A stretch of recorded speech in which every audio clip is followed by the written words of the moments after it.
Welcome to the 7 Habits of Highly Effective People, a groundbreaking journey into personal and professional growth, brought to you by Flyheart. This isn't just a book. It's a powerful blueprint for living a meaningful, fulfilling, and productive life.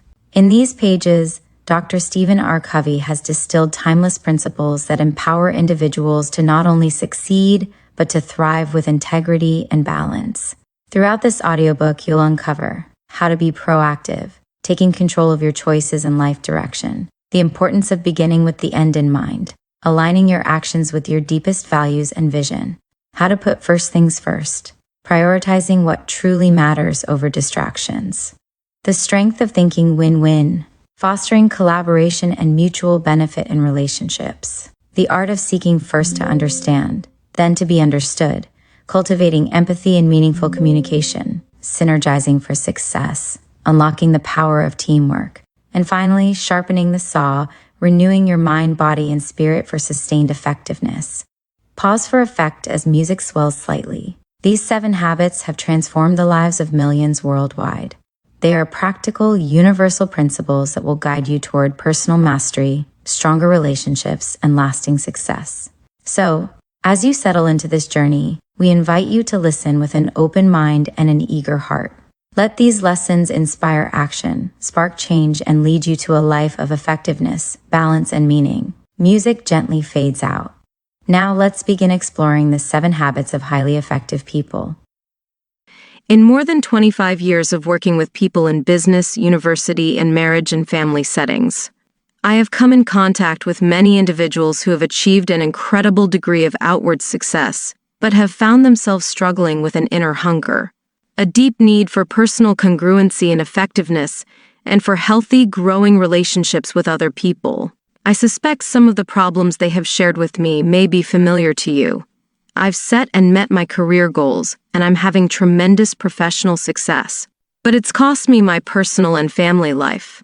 I don't know my wife and children anymore. I'm not even sure I know myself and what's really important to me. I've had to ask myself, is it worth it? I've started a new diet for the 5th time this year. I know I'm overweight and I really want to change. I read all the new information. I set goals. I get myself all psyched up with a positive mental attitude and tell myself I can do it, but I don't. After a few weeks, I fizzle. I just can't seem to keep a promise I make to myself. I've taken course after course on effective management training. I expect a lot out of my employees, and I work hard to be friendly toward them and to treat them right. But I don't feel any loyalty from them. I think if I were homesick for a day, they'd spend most of their time gabbing at the water fountain. Why can't I train them to be independent and responsible, or find employees who can be? My teenage son is rebellious and on drugs. No matter what I try, he won't listen to me. What can I do? There's so much to do. And there's never enough time. I feel pressured and hassled all day, every day, 7 days a week. I've attended time management seminars and I've tried half a dozen different planning systems. They've helped some, but I still don't feel I'm living the happy, productive, peaceful life I want to live. I want to teach my children the value of work. But to get them to do anything, I have to supervise every move and put up with complaining every step of the way. It's so much easier to do it myself. Why can't children do their work cheerfully and without being reminded? I'm busy, really busy. But sometimes I wonder if what I'm doing will make a difference in the long run. I'd really like to think there was meaning in my life, that somehow things were different because I was here. I see my friends or relatives achieve some degree of success or receive some recognition, and I smile and congratulate them enthusiastically. But inside, I'm eating my heart out. Why do I feel this way? I have a forceful personality. I know in almost any interaction, I can control the outcome. Most of the time, I can even do it by influencing others to come up with the solution I want. I think through each situation and I really feel the ideas I come up with are usually the best for everyone. But I feel uneasy. I always wonder what other people really think of me and my ideas. My marriage has gone flat. We don't fight or anything, we just don't love each other anymore. We've gone to counseling, we've tried a number of things, but we just can't seem to rekindle the feeling. The 7 Habits of Highly Effective People, brought to you by Flyheart. We used to have. These are deep problems, painful problems, problems that quick fix approaches can't solve. A few years ago, my wife Sandra and I were struggling with this kind of concern. One of our sons was having a very difficult time in school. He was doing poorly academically. He didn't even know how to follow the instructions on the tests, let alone do well in them. Socially, he was immature, often embarrassing those closest to him.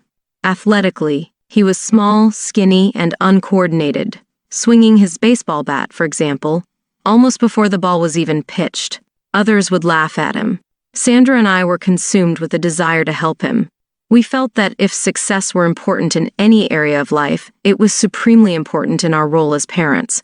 So we worked on our attitudes and behavior toward him, and we tried to work on his. We attempted to psyche him up using positive mental attitude techniques. Come on, son, you can do it. We know you can. Put your hands a little higher on the bat and keep your eye on the ball. Don't swing till it gets close to you. And if he did a little better, we would go to great lengths to reinforce him. That's good, son, keep it up. When others laughed, we reprimanded them. Leave him alone. Get off his back. He's just learning. And our son would cry, insist that he'd never be any good, and that he didn't like baseball anyway. Nothing we did seemed to help, and we were really worried. We could see the effect this was having on his self-esteem. We tried to be encouraging and helpful and positive, but after repeated failure, we finally drew back and tried to look at the situation on a different level. At this time in my professional role, I was involved in leadership development work with various clients throughout the country. In that capacity, I was preparing bi-monthly programs on the subject of communication and perception for IBM's Executive Development Program participants. As I researched and prepared these presentations, I became particularly interested in how perceptions are formed, how they behave. This led me to a study of expectancy theory and self-fulfilling prophecies, or the Pygmalion effect, and to a realization of how deeply embedded our perceptions are. It taught me that we must look at the lens through which we see the world, as well as at the world we see, and that the lens itself shapes how we interpret the world. As Sandra and I talked about the concepts I was teaching at IBM and about our own situation, we began to realize that what we were doing to help our son was not in harmony with the way we really saw him. When we honestly examined our deepest feelings, we realized that our perception was that he was basically inadequate, somehow behind. No matter how much we worked on our attitude and behavior, our efforts were ineffective because despite our actions and our words, what we really communicated to him was, "You aren't capable. You have to be protected." We began to realize that if we wanted to change the situation, we first had to change ourselves. And to change ourselves effectively, we first had to change our perceptions, the personality and character ethics. At the same time, in addition to my research on perception, I was also deeply immersed in an in-depth study of the success literature published in the United States since. I was reading or scanning literally hundreds of books, articles, and essays in fields such as self-improvement, popular psychology, and self-help. At my fingertips was the sum and substance of what a free and democratic people considered to be the keys to successful living. As my study took me back through years of writing about success, I noticed a startling pattern emerging in the content of the literature. Because of our own pain, and because of similar pain I had seen in the lives and relationships of many people I had worked with through the years, I began to feel the 7 Habits of Highly Effective People, brought to you by Flyheart. More and more that much of the success literature of the past 50 years was superficial. It was filled with social image consciousness, techniques and quick fixes with social band-aids and aspirin that addressed acute problems and sometimes even appeared to solve them temporarily, but left the underlying chronic problems untouched to fester and resurface time and again. In stark contrast, almost all the literature in the first 150 years or so focused on what could be called the character ethic as the foundation of success, things like integrity, humility, fidelity, temperance, courage, justice, patience, industry, simplicity, modesty, and the golden rule. Benjamin Franklin's autobiography is representative of that literature. It is basically the story of one man's effort to integrate certain principles and habits deep within his nature. The character ethic taught that there are basic principles of effective living, and that people can only experience true success and enduring happiness as they learn and integrate these principles into their basic character. But shortly after World War I, the basic view of success shifted from the character ethic to what we might call the personality ethic.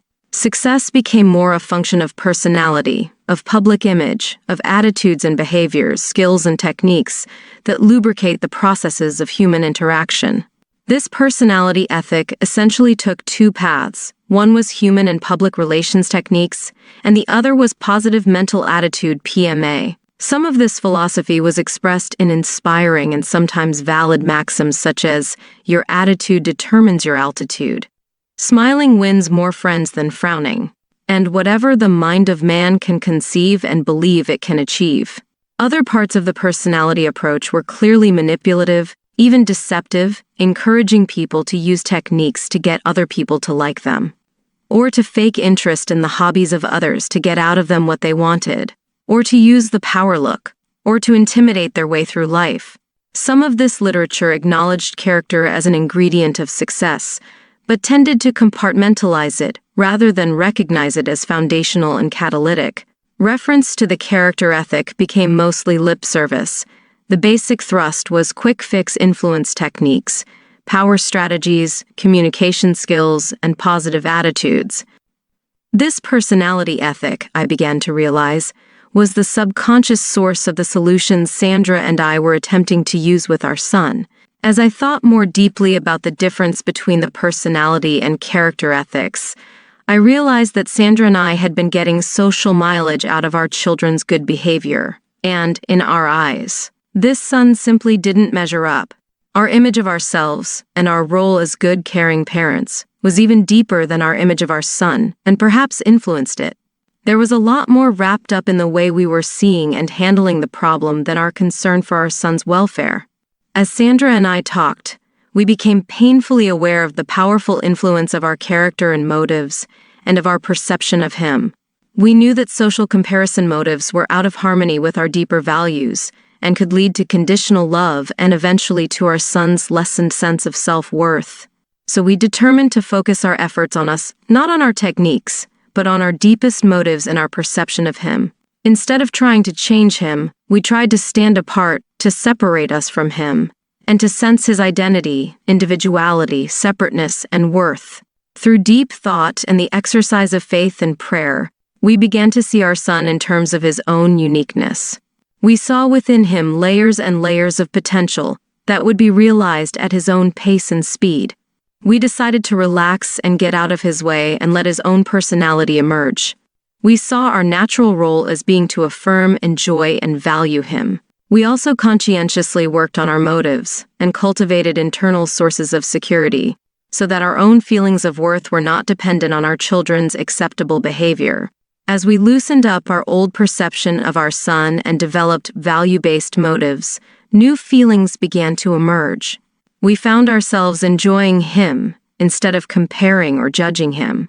We stopped trying to clone him in our own image or measure him against social expectations. The 7 Habits of Highly Effective People, brought to you by Flyheart. Stop trying to kindly, positively manipulate him into an acceptable social mold. Because we saw him as fundamentally adequate and able to cope with life, we stopped protecting him against the ridicule of others. He had been nurtured on this protection, so he went through some withdrawal pains, which he expressed and which we accepted, but did not necessarily respond to. "We don't need to protect you," was the unspoken message. "You're fundamentally okay." As the weeks and months passed, he began to feel a quiet confidence and affirmed himself. He began to blossom, at his own pace and speed. He became outstanding as measured by standard social criteria, academically, socially, and athletically, at a rapid clip, far beyond the so-called natural developmental process.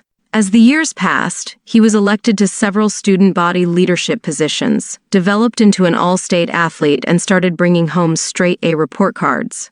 He developed an engaging and guileless personality that has enabled him to relate in non-threatening ways to all kinds of people.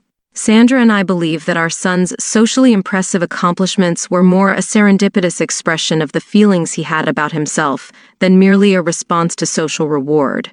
This was an amazing experience for Sandra and me, and a very instructional one in dealing with our other children and in other roles as well. It brought to our awareness on a very personal level the vital difference between the personality ethic and the character ethic of success. The psalmist expressed our conviction well. Search your own heart with all diligence, for out of it flow the issues of life. Primary and secondary greatness. My experience with my son, my study of perception, and my reading of the success literature coalesced to create one of those aha experiences in life when suddenly things click into place. I was suddenly able to see the powerful impact of the personality ethic and to clearly understand those subtle, often consciously unidentified discrepancies between what I knew to be true, some things I had been taught many years ago as a child, and things that were deep in my own inner sense of value, and the quick fix, philosophies that surrounded me every day. I understood at a deeper level why, as I had worked through the years with people from all walks of life, I had found that the things I was teaching and knew to be effective were often at variance with these popular voices. I am not suggesting that elements of the personality ethic, personality growth, communication skill training, and education in the field of influence strategies and positive thinking are not beneficial, in fact, sometimes essential for success. I believe they are. But these are secondary, not primary traits. Perhaps in utilizing our human capacity to build on the foundation of generations before us, we have inadvertently become so focused on our own building that we have forgotten the foundation that holds it up. Or in reaping for so long where we have not sown, perhaps we have forgotten the need to sow. If I try to use human influence strategies and tactics of how to get other people to do what I want, to work better, to be more motivated, to like me and each other, while my character is fundamentally flawed, marked by duplicity and insincerity, then, in the long run, I cannot be successful. My duplicity will breed distrust, and everything I do, even using so-called good human relations techniques, will be perceived as manipulative. It simply makes no difference how good the rhetoric is or even how good the intentions are. If there is little or no trust, there is no foundation for permanent success. Only basic goodness gives life to technique. To focus on technique is like cramming your way through school. You sometimes get by, perhaps even get good grades, but if you don't pay the price day in and day out, you never achieve true mastery of the subjects you study or develop an educated mind. Did you ever consider how ridiculous it would be to try to cram on a farm, to forget to plant in the spring, play all summer, and then cram in the fall to bring in the harvest? The farm is a natural system. The 7 Habits of Highly Effective People brought to you by Flyheart. The price must be paid and the process followed. You always reap what you sow. There is no shortcut. This principle is also true, ultimately, in human behavior, in human relationships. They, too, are natural systems based on the law of the harvest. In the short run, in an artificial social system such as school, you may be able to get by if you learn how to manipulate the man-made rules to play the game. In most one-shot or short-lived human interactions, you can use the personality ethic to get by and to make favorable impressions through charm and skill and pretending to be interested in other people's hobbies. You can pick up quick, easy techniques that may work in short-term situations, but secondary traits alone have no permanent worth in long-term relationships. Eventually, if there isn't deep integrity and fundamental character strength, the challenges of life will cause true motives to surface, and human relationship failure will replace short-term success. Many people with secondary greatness, that is, social recognition for their talents, lack primary greatness or goodness in their character. Sooner or later, you'll see this in every long-term relationship they have, whether it is with a business associate, a spouse, a friend, or a teenage child going through an identity crisis. It is character that communicates most eloquently. As Emerson once put it, "What you are shouts so loudly in my ears that I cannot hear what you say." There are, of course, situations where people have character strength but they lack communication skills, and that undoubtedly affects the quality of relationships as well. But the effects are still secondary. In the last analysis, what we are communicates far more eloquently than anything we say or do. We all know it. There are people we trust absolutely because we know their character. Whether they're eloquent or not, whether they have the human relations techniques or not, we trust them, and we work successfully with them. In the words of William George Jordan, "Into the hands of every individual is given a marvelous power for good or evil, the silent, unconscious, unseen influence of his life. This is simply the constant radiation of what man really is, not what he pretends to be." The power of a paradigm. The 7 habits of highly effective people embody many of the fundamental principles of human effectiveness. These habits are basic, they are primary. They represent the internalization of correct principles upon which enduring happiness and success are based. But before we can really understand these 7 habits TM, we need to understand our own paradigms and how to make a paradigm shift TM. Both the character ethic, the personality ethic, are examples of social paradigms. The word paradigm comes from the Greek. It was originally a scientific term and is more commonly used today to mean a model, theory, perception, assumption, or frame of reference. In the more general sense, it's the way we see the world, not in terms of our visual sense of sight, but in terms of perceiving, understanding, and interpreting. For our purposes, a simple way to understand paradigms is to see them as maps. We all know that the map is not the territory. A map is simply an explanation of certain aspects of the territory. That's exactly what a paradigm is. It is a theory, an explanation, or model of something else. Suppose you wanted to arrive at a specific location in central Chicago. A street map of the city would be a great help to you in reaching your destination. But suppose you were given the wrong map. Through a printing error, the map labeled Chicago was actually a map of Detroit. Can you imagine the frustration, the ineffectiveness of trying to reach your destination? You might work on your behavior. You could try harder, be more diligent, double your speed, but your efforts would only succeed in getting you to the wrong place faster.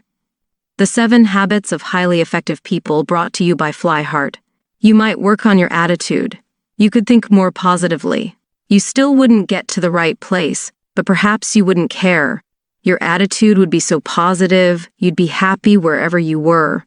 The point is, you'd still be lost. The fundamental problem has nothing to do with your behavior or your attitude. It has everything to do with having a wrong map. If you have the right map of Chicago, then diligence becomes important. And when you encounter frustrating obstacles along the way, then attitude can make a real difference. But the first and most important requirement is the accuracy of the map. Each of us has many maps in our head, which can be divided into 2 main categories: maps of the way things are, or realities, and maps of the way things should be, or values. We interpret everything we experience through these mental maps. We seldom question their accuracy, we're usually even unaware that we have them. We simply assume that the way we see things is the way they really are or the way they should be, and our attitudes and behaviors grow out of those assumptions. The way we see things is the source of the way we think and the way we act. Before going any further, I invite you to have an intellectual and emotional experience. Take a few seconds and just look at the picture on the following page. Now look at the picture below and carefully describe what you see. Do you see a woman? How old would you say she is? What does she look like? What is she wearing? In what kind of roles do you see her? You probably would describe the woman in the second picture to be about 25 years old, very lovely, rather fashionable with a petite nose and demure presence.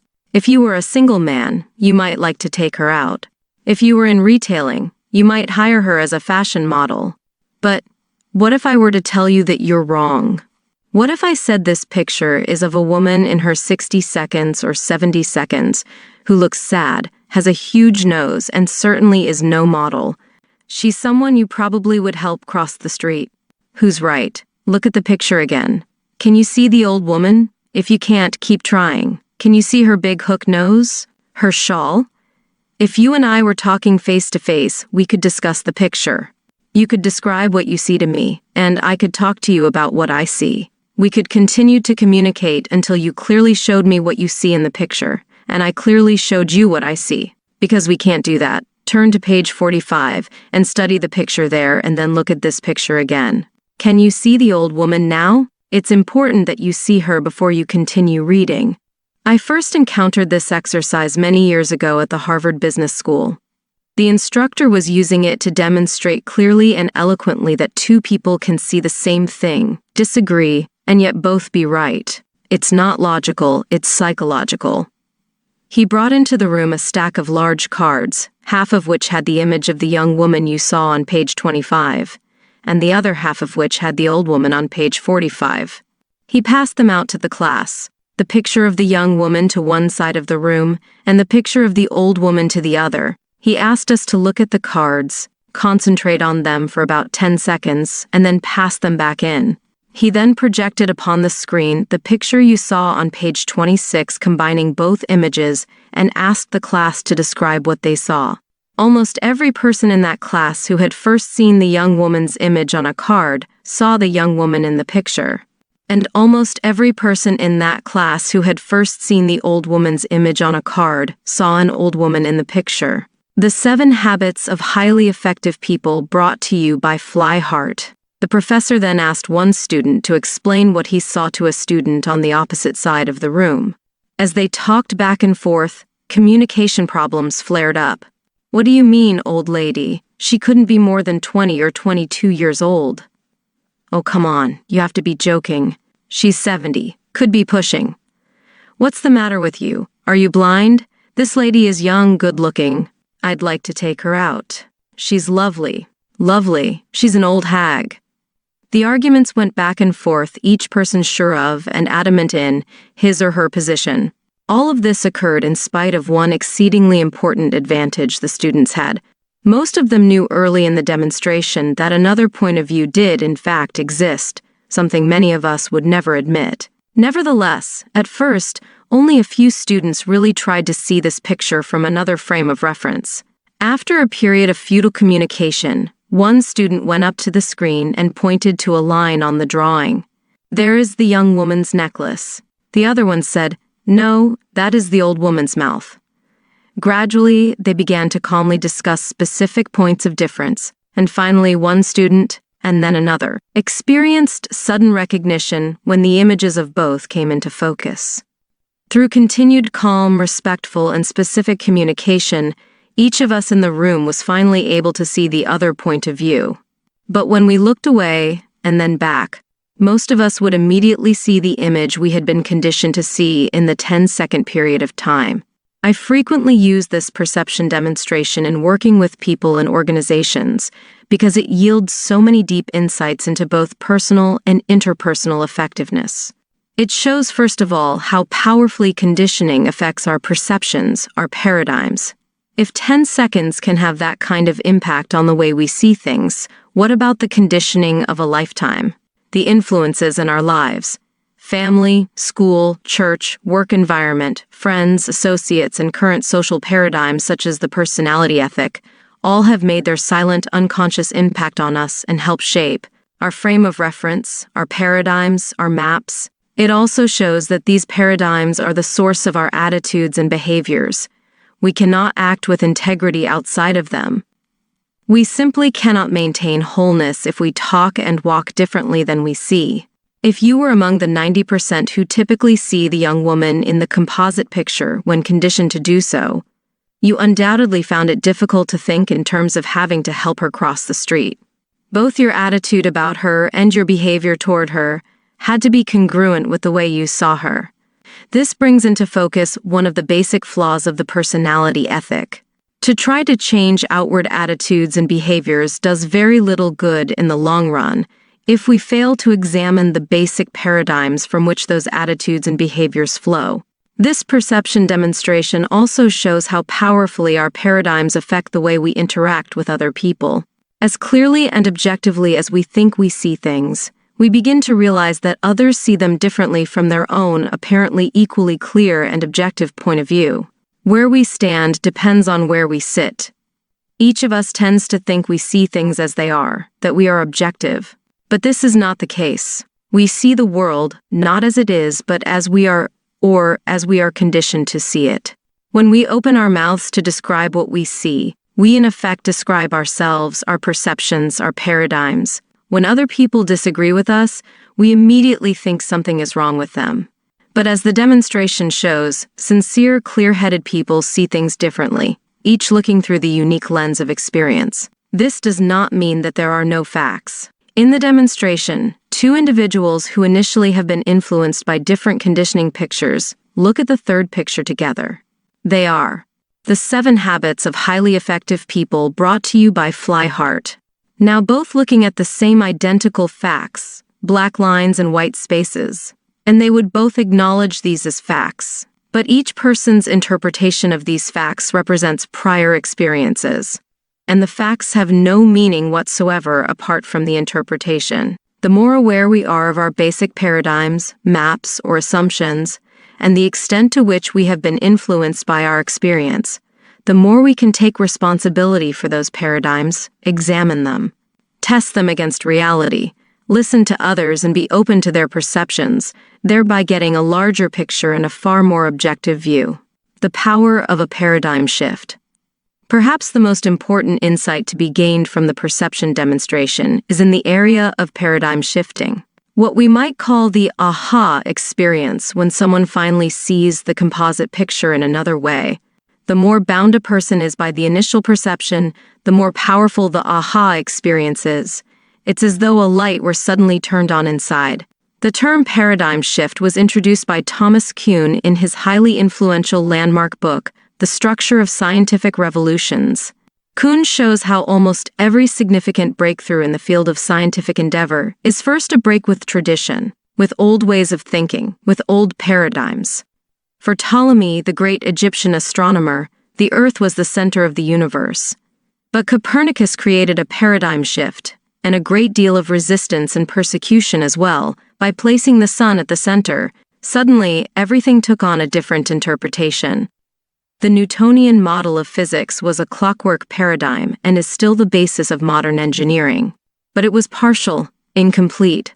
The scientific world was revolutionized by the Einsteinian paradigm, the relativity paradigm, which had much higher predictive and explanatory value. Until the germ theory was developed, a high percentage of women and children died during childbirth, and one could understand why. In military skirmishes, more men were dying from small wounds and diseases than from the major traumas on the front lines. But as soon as the germ theory was developed, a whole new paradigm, a better, improved way of understanding what was happening made dramatic, significant medical improvement possible. The United States today is the fruit of a paradigm shift.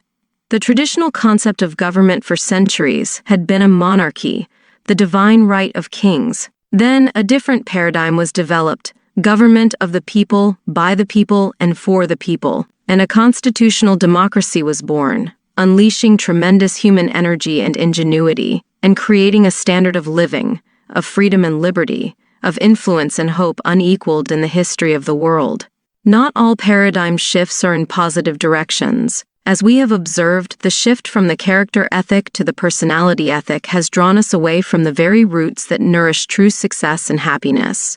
But whether they shift us in positive or negative directions, whether they are instantaneous or developmental, paradigm shifts move us from one way of seeing the world to another, and those shifts create powerful change.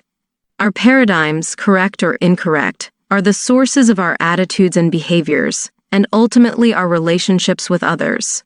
I remember a mini paradigm shift I experienced one Sunday morning on a subway in New York. People were sitting quietly, some reading newspapers, some lost in thought, some resting with their eyes closed. It was a calm, peaceful scene. Then suddenly, a man and his children entered the subway car. The children were so loud and rambunctious that instantly the whole climate changed. The man sat down next to me and closed his eyes, apparently oblivious to the situation. The children were yelling back and forth, throwing things, even grabbing people's papers. It was The 7 Habits of Highly Effective People, brought to you by Flyheart. Disturbing. And yet, the man sitting next to me did nothing. It was difficult not to feel irritated. I could not believe that he could be so insensitive to let his children run wild like that and do nothing about it, taking no responsibility at all. It was easy to see that everyone else on the subway felt irritated too. So finally, with what I felt was unusual patience and restraint, I turned to him and said, "Sir, your children are really disturbing a lot of people. I wonder if you couldn't control them a little more?" The man lifted his gaze as if to come to a consciousness of the situation for the first time and said softly, "Oh, you're right. I guess I should do something about it. We just came from the hospital where their mother died about an hour ago. I don't know what to think, and I guess they don't know how to handle it either." Can you imagine what I felt at that moment? My paradigm shifted. Suddenly, I saw things differently. I felt differently. I behaved differently. My irritation vanished. I didn't have to worry about controlling my attitude or my behavior. My heart was filled with the man's pain. Feelings of sympathy and compassion flowed freely. "Your wife just died? Oh, I'm so sorry. Can you tell me about it? What can I do to help?" Everything changed in an instant. Many people experience a similar fundamental shift in thinking when they face a life-threatening crisis and suddenly see their priorities in a different light, or when they suddenly step into a new role, such as that of husband or wife, parent or grandparent, manager or leader. We could spend weeks, months, even years laboring with the personality ethic, trying to change our attitudes and behaviors, and not even begin to approach the phenomenon of change that occurs spontaneously when we see things differently. It becomes obvious that if we want to make relatively minor changes in our lives, we can perhaps appropriately focus on our attitudes and behaviors. But if we want to make significant quantum change, we need to work on our basic paradigms. In the words of Thoreau, "For every 1,000 hacking at the leaves of evil, there is one striking at the root." We can only achieve quantum improvements in our lives as we quit hacking at the leaves of attitude and behavior and get to work on the root, the paradigms from which our attitudes and behaviors flow, seeing and being. Of course, not all paradigm shifts are instantaneous. Unlike my instant insight on the subway, the paradigm-shifting experience Sandra and I had with our son was a slow, difficult, and deliberate process. The approach we had first taken with him was the outgrowth of years of conditioning and experience in the personality ethic. It was the result of deeper paradigms we held about our own success as parents, as well as the measure of success of our children.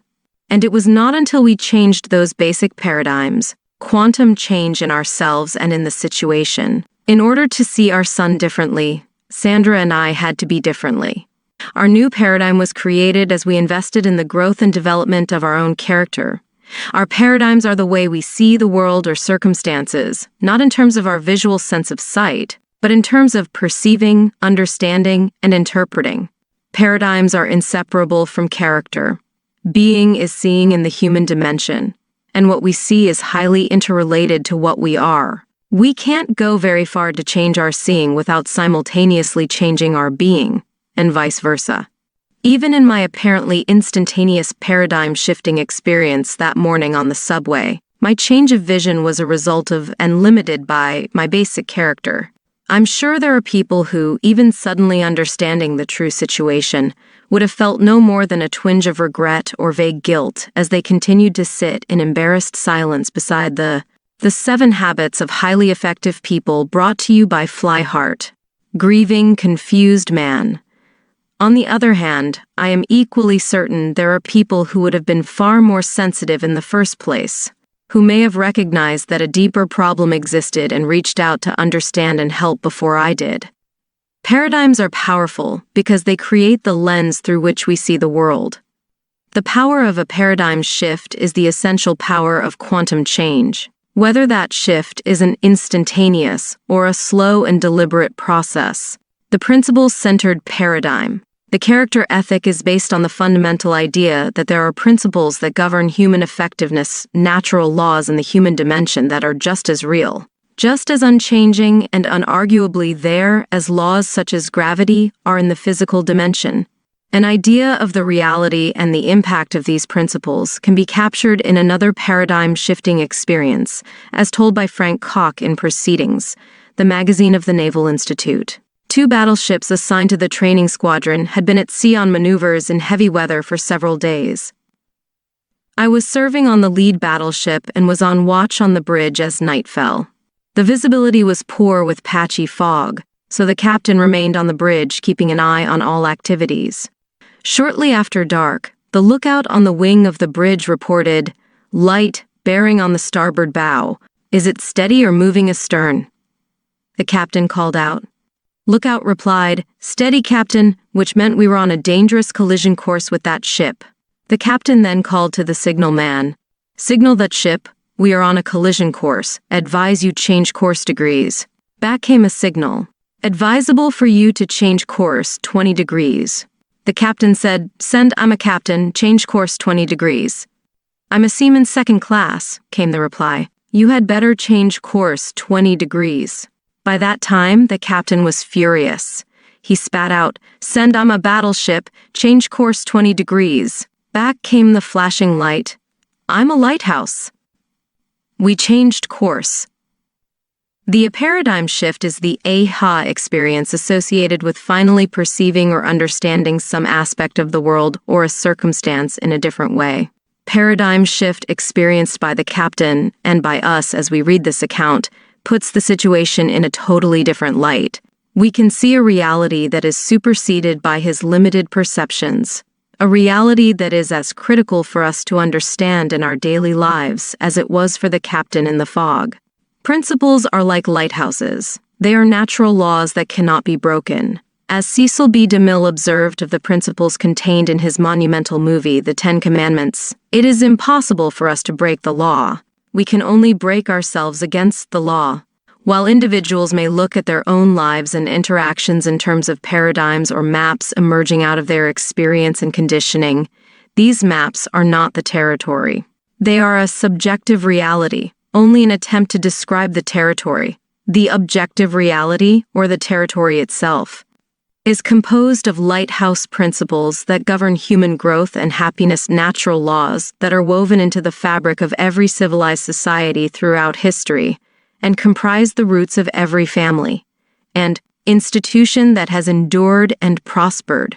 The degree to which our mental maps accurately describe the territory does not alter its. The 7 Habits of Highly Effective People, brought to you by Flyheart. Existence.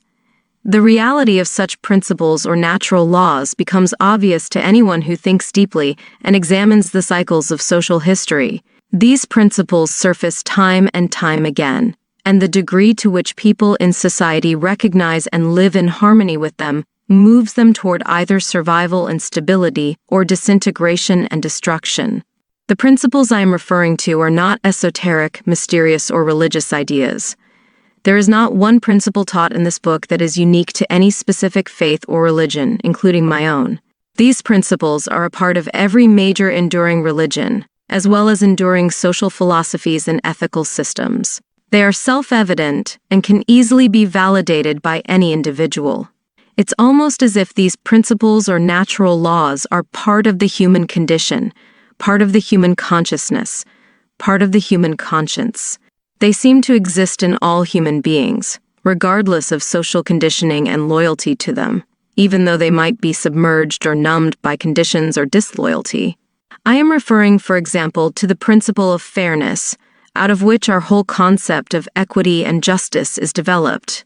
Little children seem to have an innate sense of the idea of fairness, even apart from opposite conditioning experiences. There are vast differences in how fairness is defined and achieved, but there is almost universal awareness of the idea. Other examples would include integrity and honesty. They create the foundation of trust, which is essential to cooperation and long-term personal and interpersonal growth. Another principle is human dignity. The basic concept in the United States Declaration of Independence bespeaks this value or principle. We hold these truths to be self-evident, that all men are created equal and endowed by their Creator with certain inalienable rights, that among these are life, liberty, and the pursuit of happiness. Another principle is service, or the idea of making a contribution. Another is quality or excellence. There is the principle of potential, the idea that we are embryonic and can grow and develop and release more and more potential, develop more and more talents. Highly related to potential is the principle of growth, the process of releasing potential and developing talents, with the accompanying need for principles such as patience, nurturance, and encouragement. Principles are not practices. A practice is a specific activity or action. A practice that works in one circumstance will not necessarily work in another. As parents who have tried to raise a second child exactly like they did the first one can readily attest. While practices are situationally specific, principles are deep, fundamental truths that have universal application. They apply to individuals, to marriages, to families, to private and public organizations of every kind. When these truths are internalized into habits, they empower people to create a wide variety of practices to deal with different situations. While practices are situationally specific, principles are deep, fundamental truths that have universal application. They apply to individuals, to marriages, to families, to private and public organizations of every kind. When these truths are internalized into habits, they empower people to create a wide variety of practices to deal with different situations. Principles are not values. A gang of thieves can share values, but they are in violation of the fundamental principles we're talking about. Principles are the territory. Values are maps. When we value correct principles, we have truth, a knowledge of things as they are. Principles are guidelines for human conduct that are proven to have enduring, permanent value. They're fundamental. They're essentially unarguable because they are self-evident. One way to quickly grasp the self-evident nature of principles is to simply consider the absurdity of attempting to live an effective life based on their opposites. I doubt that anyone would seriously consider unfairness, deceit, baseness, uselessness, mediocrity, or degeneration to be a solid foundation for lasting happiness and success. Although people may argue about how these principles are defined or manifested or achieved, there seems to be an innate consciousness and awareness that they exist. The 7 Habits of Highly Effective People, brought to you by Flyheart. The more closely our maps or paradigms are aligned with these principles or natural laws, the more accurate and functional they will be. Correct maps will infinitely impact our personal and interpersonal effectiveness, far more than any amount of effort expended on changing our attitudes and behaviors. Principles of growth and change. The glitter of the personality ethic, the massive appeal, is that there is some quick and easy way to achieve quality of life, personal effectiveness, and rich, deep relationships with other people, without going through the natural process of work and growth that makes it possible. It's symbol without substance. It's the get-rich-quick scheme promising wealth without work. And it might even appear to succeed, but the schemer remains. The personality ethic is illusory and deceptive. And trying to get high-quality results with its techniques and quick fixes is just about as effective as trying to get to some place in Chicago using a map of Detroit. In the words of Erich Fromm, an astute observer of the roots and fruits of the personality ethic. Today we come across an individual who behaves like an automaton, who does not know or understand himself. And the only person that he knows is the person that he is supposed to be, whose meaningless chatter has replaced communicative speech, whose synthetic smile has replaced genuine laughter, and whose sense of dull despair has taken the place of genuine pain. 2 statements may be said concerning this individual. One is that he suffers from defects of spontaneity and individuality which may seem to be incurable.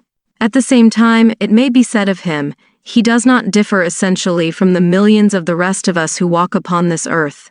In all of life, there are sequential stages of growth and development. A child learns to turn over, to sit up, to crawl, and then to walk and run. Each step is important, and each one takes time. No step can be skipped.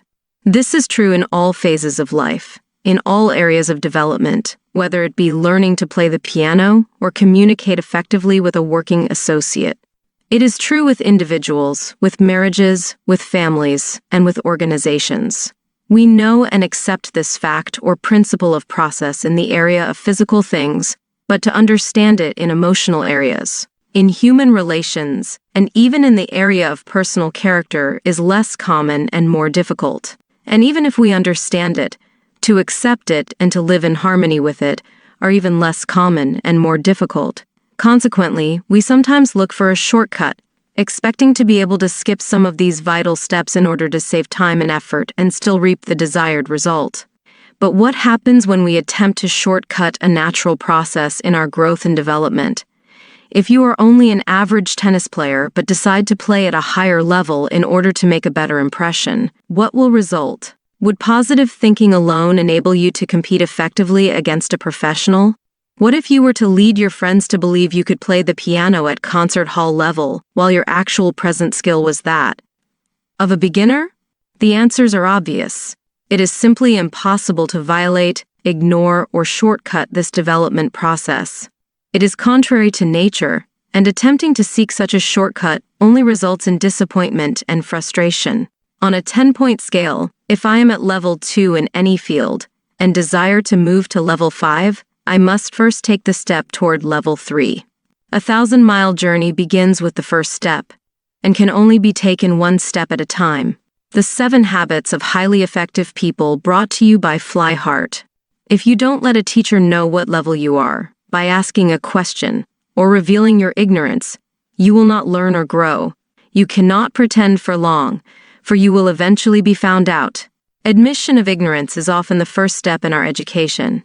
Thoreau taught, "How can we remember our ignorance, which our growth requires, when we are using our knowledge all of the time?" I recall one occasion when 2 young women, daughters of a friend of mine, came to me tearfully, complaining about their father's harshness and lack of understanding. They were afraid to open up with their parents for fear of the consequences. And yet they desperately needed their parents' love, understanding, and guidance.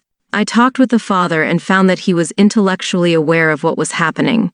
But while he admitted he had a temper problem, he refused to take responsibility for it and to honestly accept the fact that his emotional development level was low. It was more than his pride could swallow to take the first step toward change. To relate effectively with a wife, a husband, children, friends, or working associates, we must learn to listen, and this requires emotional strength. Listening involves patience, openness, and the desire to understand highly developed qualities of character. It's so much easier to operate from a low emotional level and to give high-level advice. Our level of development is fairly obvious with tennis or piano playing, where it is impossible to pretend. But it is not so obvious in the areas of character and emotional development. We can pose and put on for a stranger or an associate. We can pretend, and for a while we can get by with it, at least in public. We might even deceive ourselves. Yet I believe that most of us know the truth of what we really are inside. And I think many of those we live with and work with do as well. I have seen the consequences of attempting to shortcut this natural process of growth often in the business world, where executives attempt to buy a new culture of improved productivity, quality, morale, and customer service with the strong speeches, smile training, and external interventions, or through mergers, acquisitions, and friendly or unfriendly takeovers. But they ignore the low-trust climate produced by such manipulations. When these methods don't work, they look for other personality ethic techniques that will all the time ignoring and violating the natural principles and processes on which high-trust culture is based. I remember violating this principle myself as a father many years ago. One day I returned home to my little girl's 3rd-year birthday party to find her in the corner of the front room, defiantly clutching all of her presents, unwilling to let the other children play with them. The first thing I noticed was several parents in the room witnessing this selfish display. I was embarrassed, and doubly so because at the time I was teaching university classes in human relations, and I knew, or at least felt, the expectation of these parents. The atmosphere in the room was really charged. The children were crowding around my little daughter with their hands out, asking to play with the presents they had just given, and my daughter was adamantly refusing. I said to myself, certainly I should teach my daughter to share. The value of sharing is one of the most basic things we believe in. So I first tried a simple request. "Honey, would you please share with your friends the toys they've given you?" "No," she replied flatly. My second method was to use a little reasoning. "Honey, if you learn to share your toys with them when they are at your home, then when you go to their homes, they will share their toys with you." Again, the immediate reply was no. I was becoming a little more embarrassed, for it was evident I was having no influence. The third method was bribery. Very softly I said, "Honey, if you share, I've got special surprise for you. I'll." The 7 Habits of Highly Effective People, brought to you by Flyheart. Give you a piece of gum. I don't want gum, she exploded. Now I was becoming exasperated. For my 4th attempt, I resorted to fear and threat.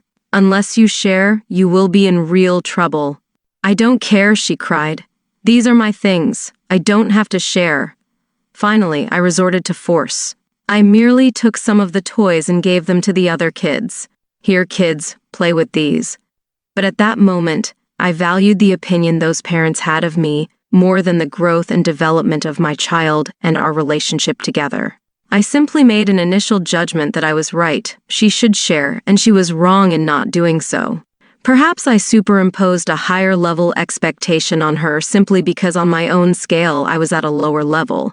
I was unable or unwilling to give patience or understanding, so I expected her to give things, in an attempt to compensate for my deficiency. I borrowed strength from my position and authority and forced her to do what I wanted her to do. But borrowing strength builds weakness. It builds weakness in the borrower because it reinforces dependence on external factors to get things done. It builds weakness in the person forced to acquiesce, stunting the development of independent reasoning, growth, and internal discipline. And finally, it builds weakness in the relationship. Fear replaces cooperation, and both people involved become more arbitrary and defensive. And what happens when the source of borrowed strength, be it superior size or physical strength, position, authority, credentials, status symbols, appearance, or past achievements, changes or is no longer there? Had I been more mature, I could have relied on my own intrinsic strength, my understanding of sharing and of growth, and my capacity to love and nurture, and allowed my daughter to make a free choice as to whether she wanted to share or not to share. Perhaps after attempting to reason with her, I could have turned the attention of the children to an interesting game, taking all that emotional pressure off my child. I've learned that once children gain a sense of real possession, they share very naturally, freely, and spontaneously. My experience has been that there are times to teach and times not to teach. When relationships are strained and the air charged with emotion, an attempt to teach is often perceived as a form of judgment and rejection. But to take the child alone, quietly, when the relationship is good, and to discuss the teaching or the value seems to have much greater impact. It may have been that the emotional maturity to do that was beyond my level of patience and internal control at the time. Perhaps a sense of possessing needs to come before a sense of genuine sharing. Many people who give mechanically or refuse to give and share in their marriages and families may never have experienced what it means to possess themselves, their own sense of identity and self-worth. Really helping our children grow may involve being patient enough to allow them the sense of possession, as well as being wise enough to teach them the value of giving and providing the example ourselves. The way we see the problem is the problem.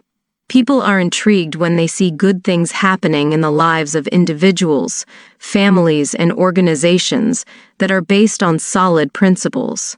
They admire such personal strength and maturity, such family unity and teamwork, such adaptive, synergistic organizational culture. And their immediate request is very revealing of their basic paradigm. How do you do it?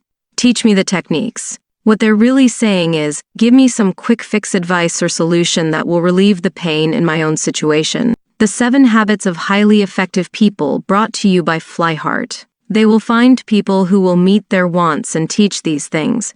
And for a short time, skills and techniques may appear to work. They may eliminate some of the cosmetic or acute problems through social aspirin and band-aids. But the underlying chronic condition remains, and eventually new acute symptoms will appear. The more people are into quick fix and focus on the acute problems and pain, the more that very approach contributes to the underlying chronic condition. The way we see the problem is the problem. Look again at some of the concerns that introduce this chapter, and at the impact of personality ethic thinking. I've taken course after course on effective management training. I expect a lot out of my employees, and I work hard to be friendly toward them and to treat them right. But I don't feel any loyalty from them.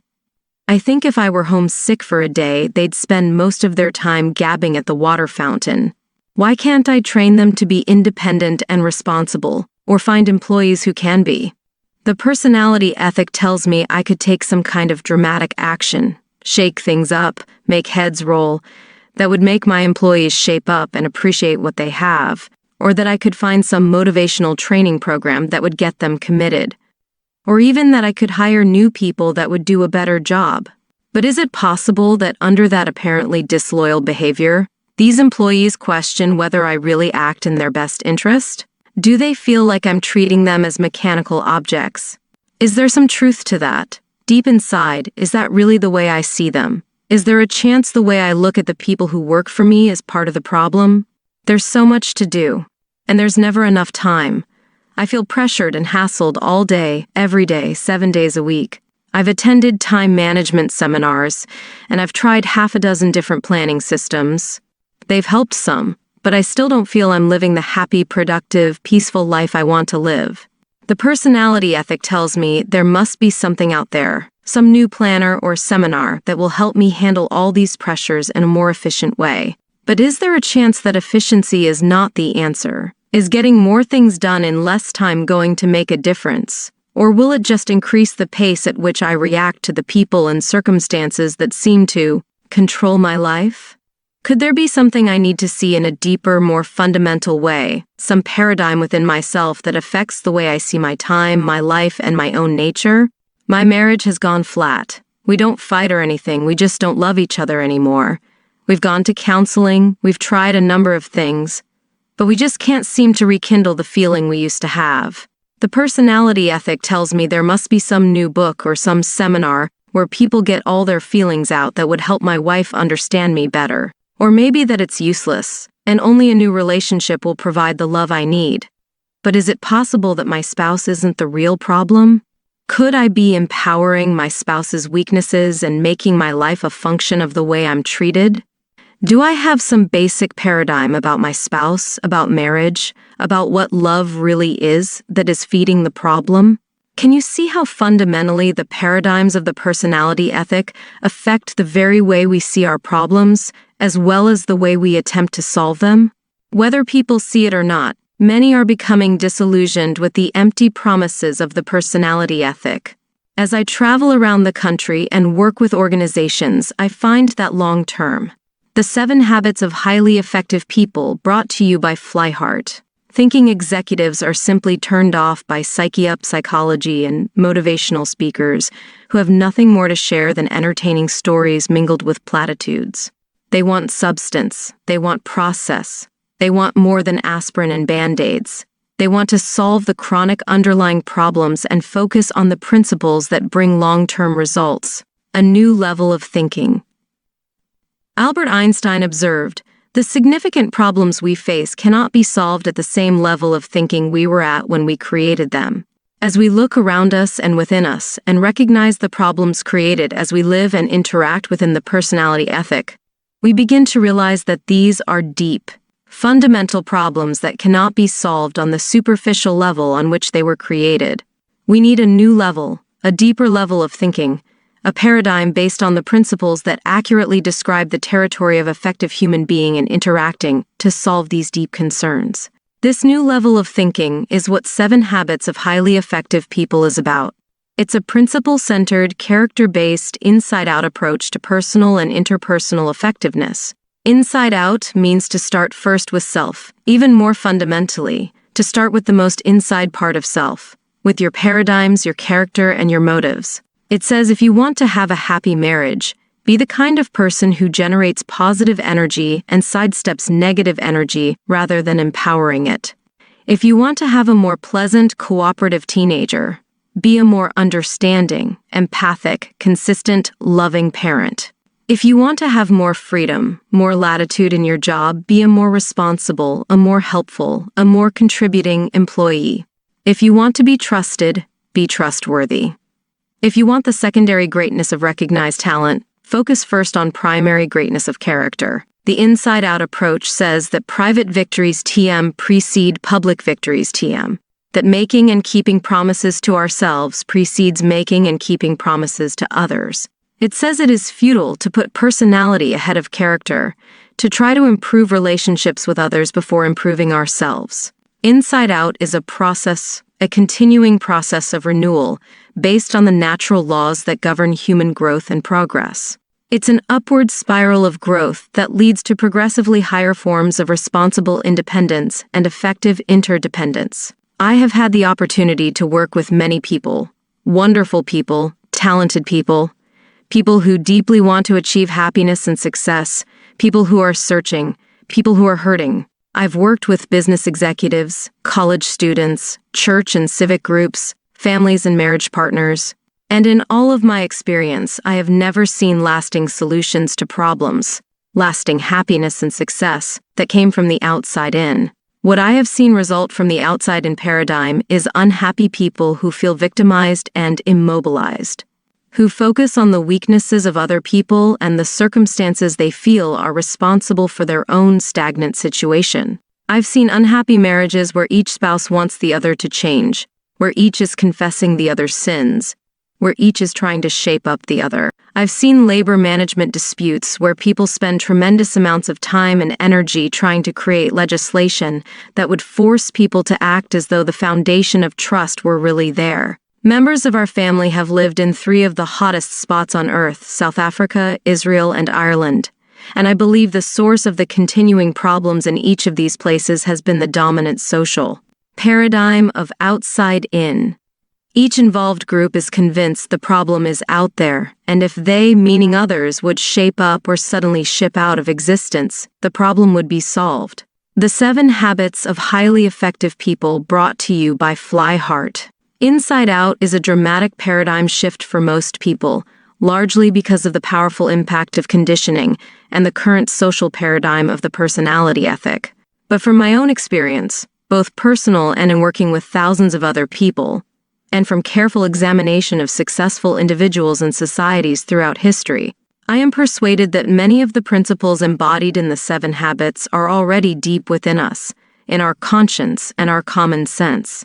To recognize and develop them and to use them in meeting our deepest concerns, we need to think differently, to shift our paradigms to a new, deeper, inside-out level. As we sincerely seek to understand and integrate these principles into our lives, I am convinced we will discover and rediscover the truth of T.S. Eliot's observation. We must not cease from exploration, and the end of all our exploring will be to arrive where we began and to know the place for the first time. The 7 Habits. An overview. We are what we repeatedly do. Excellence, then, is not an act, but a habit. Aristotle. Our character basically is a composite of our habits. Sow a thought, reap an action. Sow an action, reap a habit. Sow a habit, reap a character. Sow a character, reap a destiny. The maxim goes, habits are powerful factors in our lives. Because they are consistent, often unconscious patterns, they constantly, daily express our character and produce our effectiveness or ineffectiveness. As Horace Mann, the great educator, once said, habits are like a cable. We weave a strand of it every day and soon it cannot be broken. I personally do not agree with the last part of his expression. I know they can be broken. Habits can be learned and unlearned. But I also know it isn't a quick fix. It involves a process and a tremendous commitment. Those of us who watched the lunar voyage of Apollo 11 were transfixed as we saw the first men walk on the moon and return to Earth. Superlatives such as fantastic and incredible were inadequate to describe those eventful days. But to get there, those astronauts literally had to break out of the tremendous gravity pull of the Earth. More energy was spent in the first few minutes of liftoff, in the first few miles of travel, than was used over the next several days to travel 500,000 miles. Habits, too, have tremendous gravity pull, more than most people realize or would admit. Breaking deeply embedded habitual tendencies such as procrastination, impatience, criticalness, or selfishness that violate basic principles of human effectiveness involves more than a little willpower and a few minor changes in our lives. Liftoff takes a tremendous effort, but once we break out of the gravity pull, our freedom takes on a whole new dimension. Like any natural force, gravity pull can work with us or against us. The gravity pull of some of our habits may currently be keeping us from going where we want to go. But it is also gravity pull that keeps our world together, that keeps the planets in their orbits and our universe in order. It is a powerful force, and if we use it effectively, we can use the gravity pull of habit to create the cohesiveness and order necessary to establish effectiveness in our lives. Habits defined.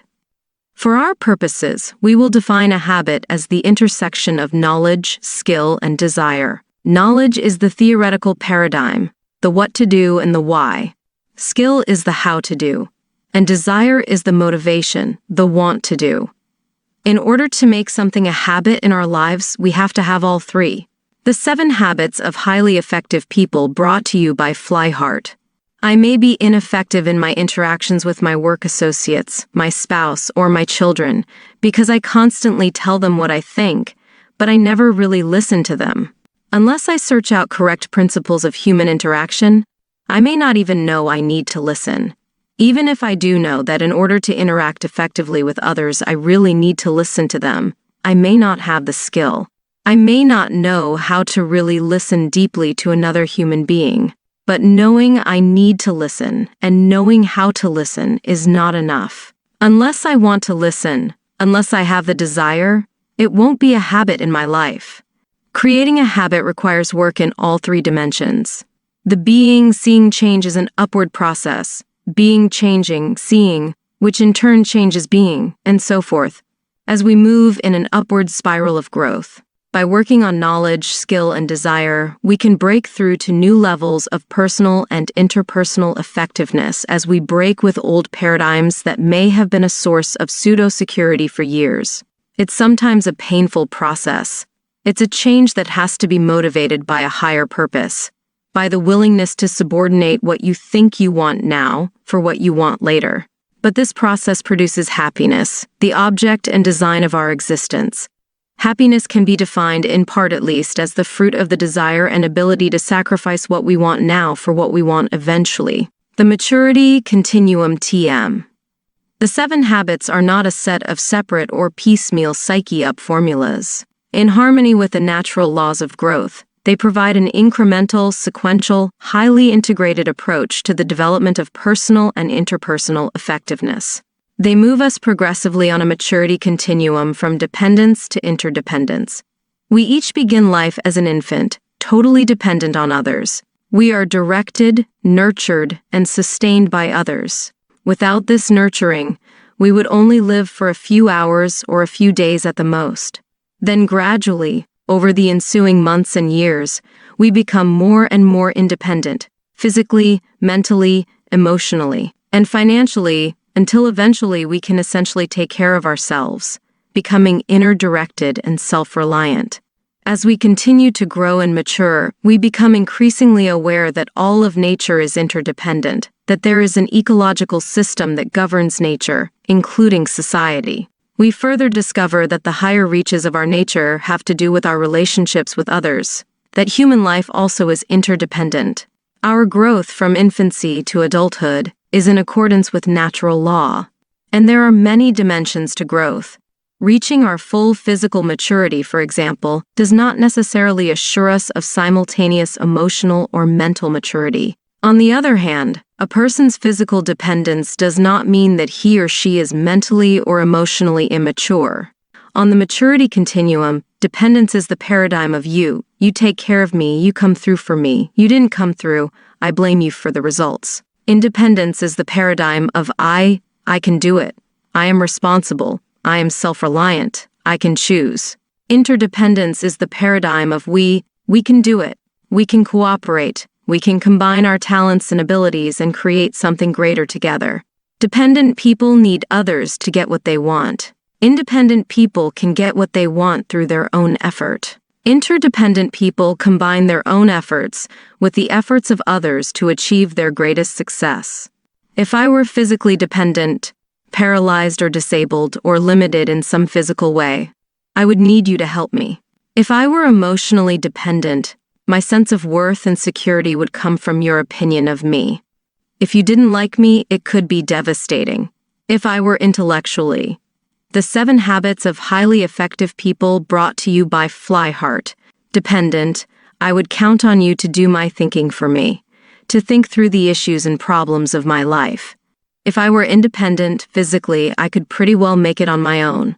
Mentally, I could think my own thoughts. I could move from one level of abstraction to another. I could think creatively and analytically and organize and express my thoughts in understandable ways. Emotionally, I would be validated from within. I would be inner-directed. My sense of worth would not be a function of being liked or treated well. It's easy to see that independence is much more mature than dependence. Independence is a major achievement in and of itself, but independence is not supreme. Nevertheless, the current social paradigm enthrones independence. It is the avowed goal of many individuals and social movements. Most of the self-improvement material puts independence on a pedestal, as though communication, teamwork, and cooperation were lesser values. Nevertheless, the current social paradigm enthrones independence. It is the avowed goal of many individuals and social movements.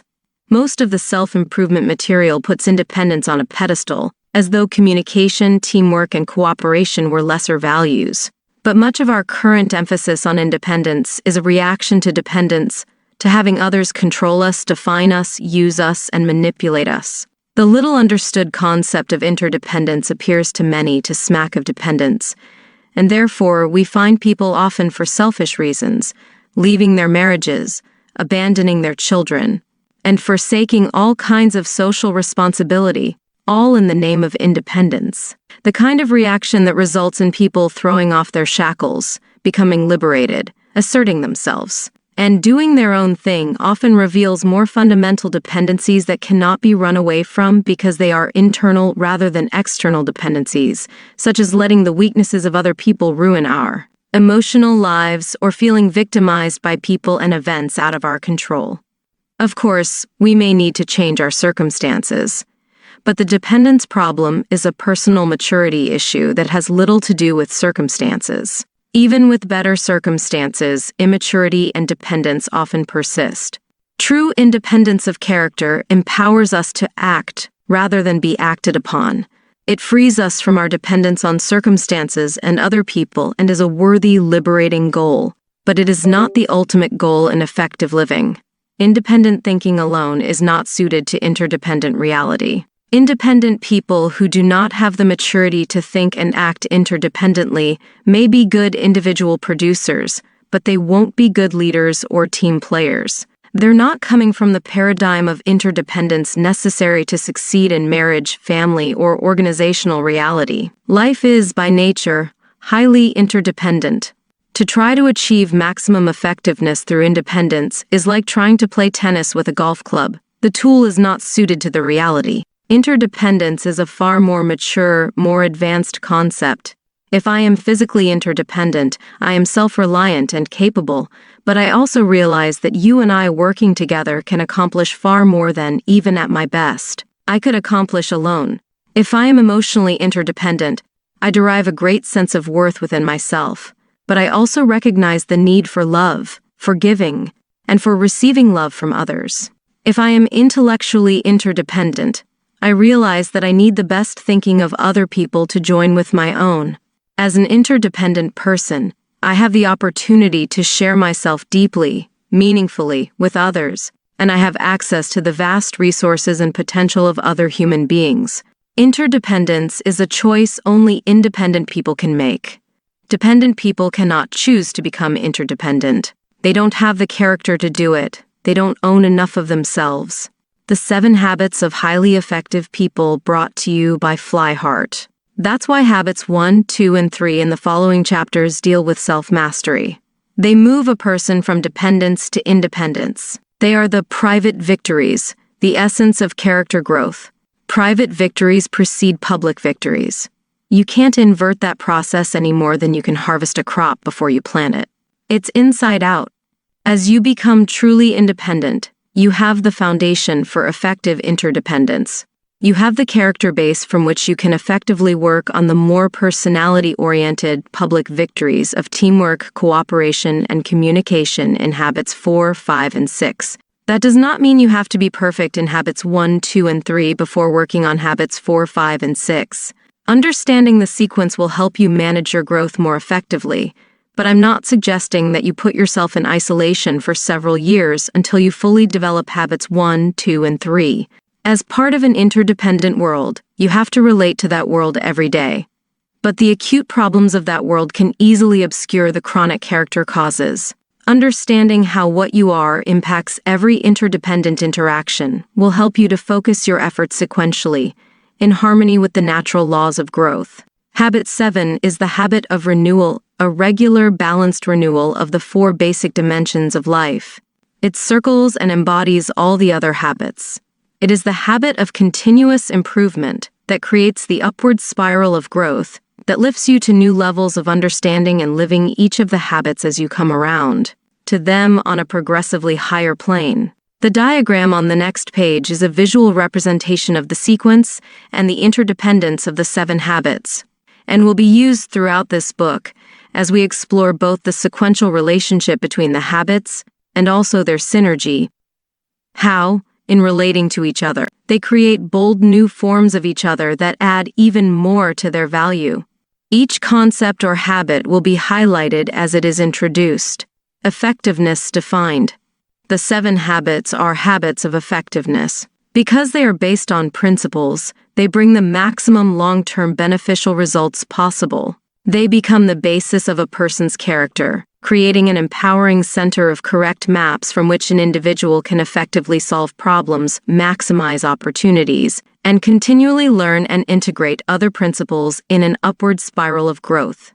They are also habits of effectiveness because they are based on a paradigm of effectiveness that is in harmony with a natural law, a principle I call the PPC balance, which many people break themselves against. This principle can be easily understood by remembering Aesop's fable of the goose and the golden egg TM. This fable is the story of a poor farmer who one day discovers in the nest of his pet goose a glittering golden egg. At first he thinks it must be some kind of trick, but as he starts to throw the egg aside, he has second thoughts and takes it in to be appraised instead. The egg is pure gold. The farmer can't believe his good fortune. He becomes even more incredulous the following day when the experience is repeated. Day after day, he awakens to rush to the nest and find another golden egg. He becomes fabulously wealthy. It all seems too good to be true. But with his increasing wealth comes greed and impatience. Unable to wait day after day for the golden eggs, the farmer decides he will kill the goose and get them all at once. But when he opens the goose, he finds it empty. There are no golden eggs, and now there is no way to get any more. The farmer has destroyed the goose that produced them. But as the story shows, true effectiveness is a function of 2 things: what has produced the golden eggs, and the producing asset or capacity to produce the goose. The 7 habits of highly effective people brought to you by Flyheart. If you adopt a pattern of life that focuses on golden eggs and neglects the goose, you will soon be without the asset that produces golden eggs. On the other hand, if you only take care of the goose with no aim toward the golden eggs, you soon won't have the wherewithal to feed yourself or the goose. Effectiveness lies in the balance, what I call the PPC balance TM. P stands for production of desired results, the golden eggs. PC stands for production capability, the ability or asset that produces the golden eggs. 3 kinds of assets. Basically, there are 3 kinds of assets: physical, financial, and human. Let's look at each one in turn. A few years ago, I purchased a physical asset, a power lawnmower. I used it over and over again without doing anything to maintain it. The mower worked well for 2 seasons, but then it began to break down. When I tried to revive it with service and sharpening, I discovered the engine had lost over half its original power capacity. It was essentially worthless.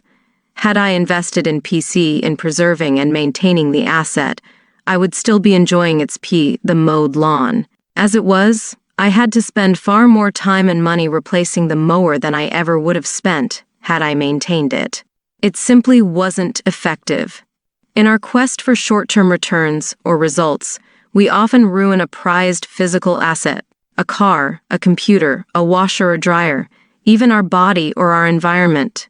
Keeping P and PC in balance makes a tremendous difference in the effective use of physical assets. It also powerfully impacts the effective use of financial assets. How often do people confuse principal with interest? Have you ever invaded principal to increase your standard of living to get more golden eggs? The decreasing principal has decreasing power to produce interest or income, and the dwindling capital becomes smaller and smaller until it no longer supplies even our basic needs. Our most important financial asset is our own capacity to earn. If we don't continually invest in improving our own PC, we severely limit our options. We're locked into our present situation, running scared of our corporation or our boss's opinion of us. Economically dependent and defensive. Again, it simply isn't effective. In the human area, the PPC balance is equally fundamental, but even more important because people control physical and financial assets. When two people in a marriage are more concerned about getting the golden eggs, the benefits, than they are in preserving the relationship that makes them possible, they often become insensitive and inconsiderate, neglecting the little kindnesses and courtesies so important to a deep relationship. They begin to use control levers to manipulate each other, to focus on their own needs, to justify their own position, and look for evidence to show the wrongness of the other person. The love, the richness, the softness and spontaneity begin to deteriorate. The goose gets sicker day by day. And what about a parent's relationship with a child? When children are little, they are very dependent, very vulnerable. It becomes so easy to neglect the PC work, the training, the communicating, the relating, the listening. It's easy to take advantage, to manipulate, to get what you want the way you want it. Right now. You're bigger, you're smarter, and you're right. So why not just tell them what to do? If necessary, yell at them, intimidate them, insist on your way. Or you can indulge them. You can go for the golden egg of popularity, of pleasing them, giving them their way all the time. Then they grow up without a personal commitment to being disciplined or responsible. The 7 Habits of Highly Effective People, brought to you by Flyheart. Either way, authoritarian or permissive. You have the golden egg mentality. You want to have your way or you want to be liked. But what happens, meantime, to the goose? What sense of responsibility, of self-discipline, of confidence in the ability to make good choices or achieve important goals is a child going to have a few years down the road? And what about your relationship? When he reaches those critical teenage years, the identity crises, will he know from his experience with you that you will listen without judging, that you really deeply care about him as a person, that you can be trusted no matter what? Will the relationship be strong enough for you to reach him, to communicate with him, to influence him? Suppose you want your daughter to have a clean room, that's P, production, the golden egg. And suppose you want her to clean it, that's PC, production capability. Your daughter is the goose, the asset that produces the golden egg. If you have P and PC in balance, she cleans the room cheerfully, without being reminded, because she is committed and has the discipline to stay with the commitment. She is a valuable asset, a goose that can produce golden eggs. But if your paradigm is focused on production, on getting the room clean, you might find yourself nagging her to do it. You might even escalate your efforts to threatening or yelling, and in your desire to get the golden egg, you undermine the health and welfare of the goose. Let me share with you an interesting PC experience I had with one of my daughters. We were planning a private date, which is something I enjoy regularly with each of my children. We find that the anticipation of the date is as satisfying as the realization. So I approached my daughter and said, "Honey, tonight's your night. What do you want to do?" "Oh, Dad, that's okay," she replied. "No, really," I said, "what would you like to do?" Well, she finally said, "What I want to do, you don't really want to do." "Really, honey?" I said earnestly. "I want to do it. No matter what, it's your choice." "I want to go see Star Wars," she replied. "But I know you don't like Star Wars. You slept through it before. You don't like these fantasy movies." "That's okay, Dad." "No, honey, if that's what you'd like to do, I'd like to do it." "Dad, don't worry about it. We don't always have to have this D-date."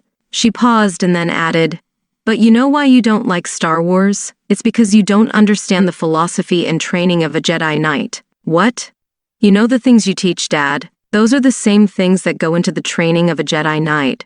"Really? Let's go to Star Wars." And we did.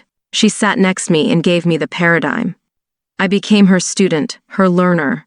It was totally fascinating. I could begin to see out of a new paradigm the whole way a Jedi Knight's basic philosophy in training is manifested in different circumstances.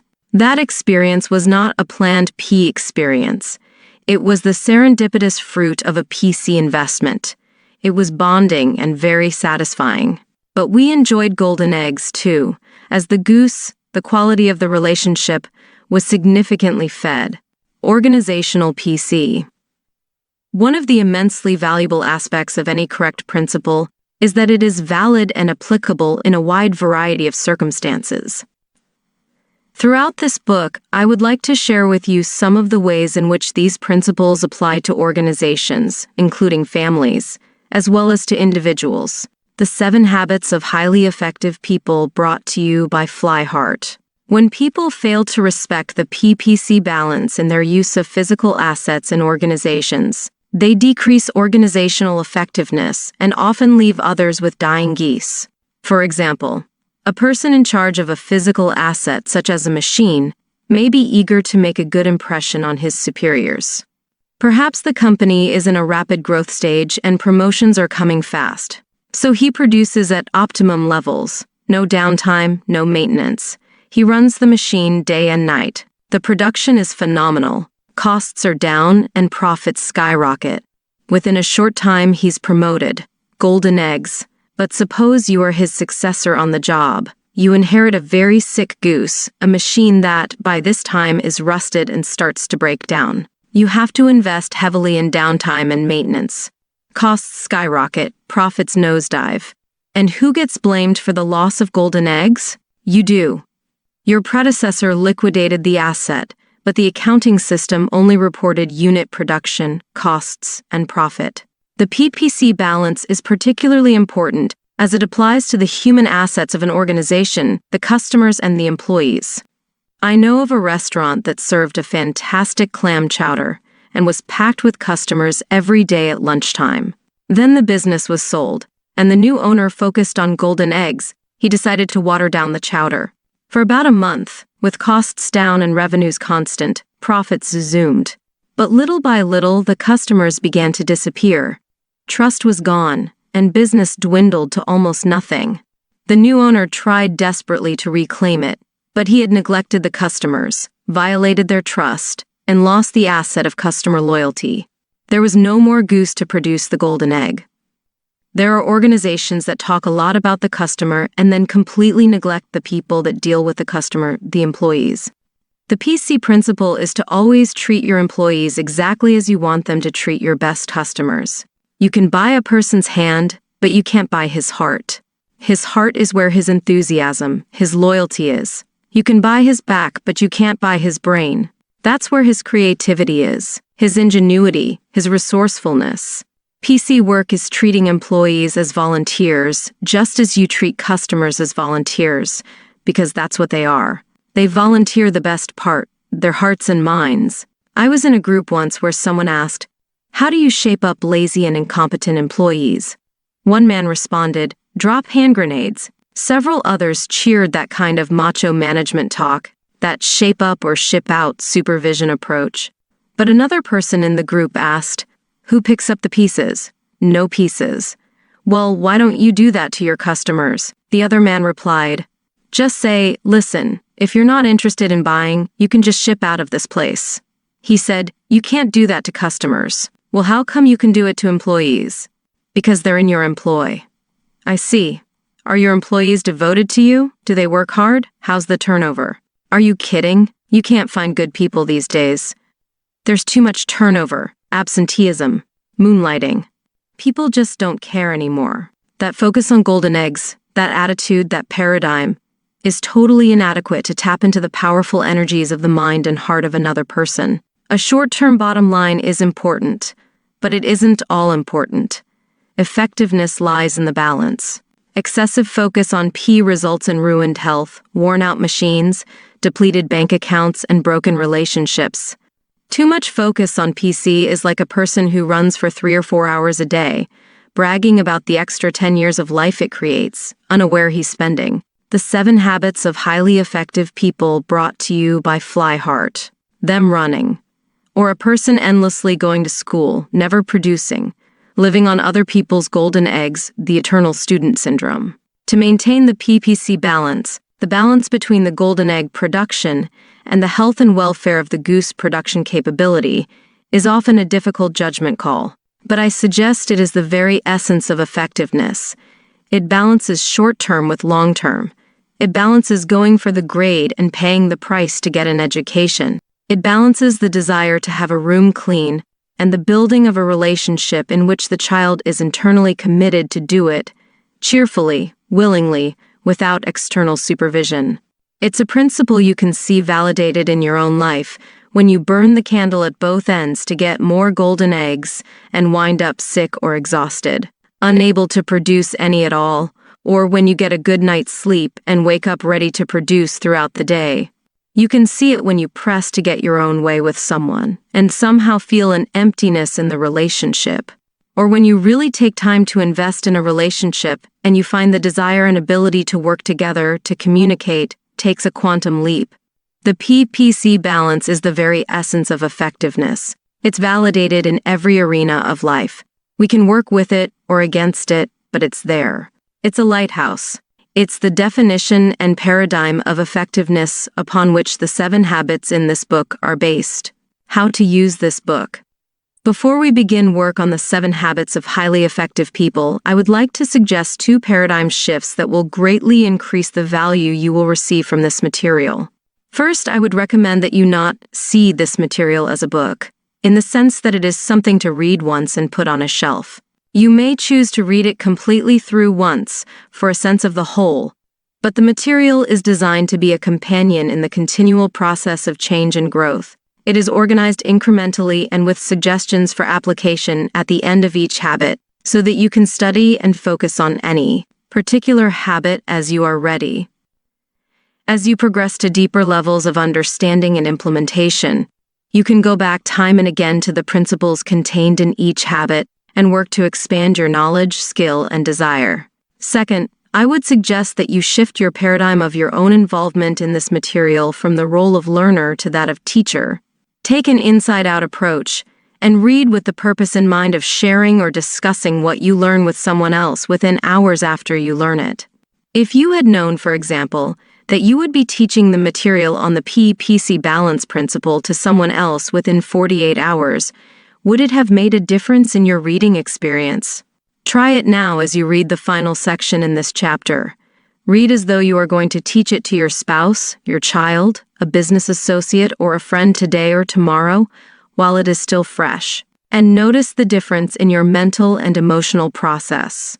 I guarantee that if you approach the material in each of the following chapters in this way, you will not only better remember what you read, but your perspective will be expanded, your understanding deepened, and your motivation to apply the material increased. In addition, as you openly, honestly share what you're learning with others, you may be surprised to find that negative labels or perceptions others may have of you tend to disappear.